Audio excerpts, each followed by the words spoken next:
In today's video, I'm going to teach you how to create a broadcast in Customer.io. Let's dive right in and simplify the process step by step, making sure you have all the details you need to effectively reach your audience. Start by navigating to the Broadcasts section on the left-hand menu of Customer.io.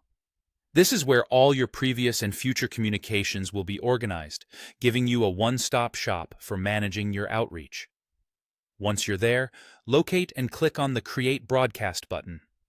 This action sets the wheels in motion for crafting your new message. Now, it's time to choose the type of broadcast you want to create. For this example, we'll focus on a newsletter. Newsletters are a fantastic way to keep your audience informed about updates, promotions, and engaging content.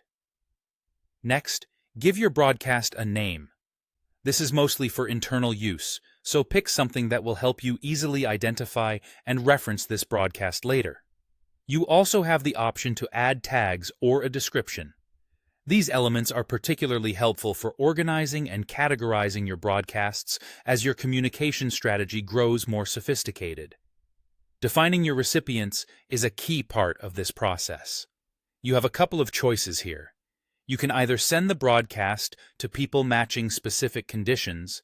This might mean selecting a particular segment of your audience, or even defining specific attribute or event filters.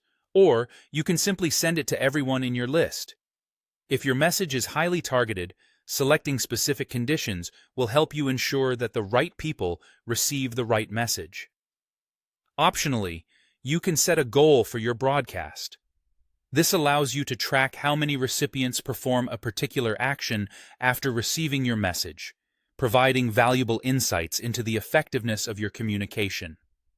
Next, you need to choose your channel and build your message content.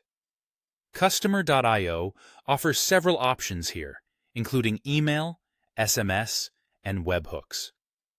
For a more personalized touch, you can use Liquid Syntax to integrate details like the recipient's first name. Before you finalize everything, make sure to preview and test your message. Sending a test to yourself can be incredibly useful to ensure that all links, images, and personalization aspects are functioning correctly.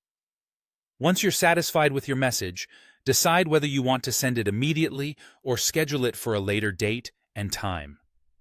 This flexibility can be crucial for aligning with your overall marketing timeline.